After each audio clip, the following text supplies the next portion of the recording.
Unboxing. Yan ito yung nakikita ko sa unboxing. Ito ganun. Tcharan! Dami kalat. Ito yung in-order namin para sa birthday ko. Ooh. The Versace Eros. Eau de Parfum. Eau de Parfum. Versace. Tapos, may kasama siyang bag. May kasama siyang bag. Tingnan natin yung bag. Ooh, Versace.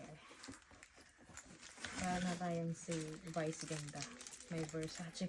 Wow! Look. A body bag. Yeah, this is for you. Cool, huh? Wow, Thank you, can I have honey this? Can I have this, huh? Look, cool. You look rich with this. Versace. Then that's for you.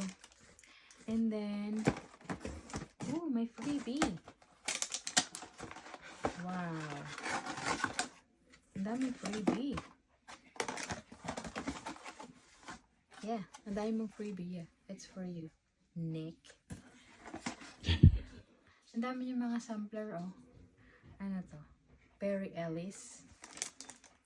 Ito naman ay Penguin. Ganito lang siya kalaki, oh. And then, oh,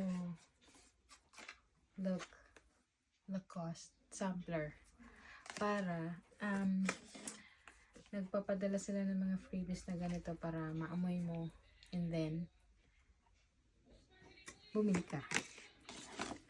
Naman ay Hugo Boss. Ito ay Calvin Klein. Ooh, ito naman yung para sa akin. Kinikilig talaga ako dito. Makangamoy Jessamine Jola na tayo nito. What kind of perfume? Jo Malone. Ooh, that's an early birthday. Happy birthday. More to come. Oh. Look. Is it everything you hope for? Smell it. Yeah. It's the Puny and Blush Sweet. Bango. Pang mayaman ang amoy.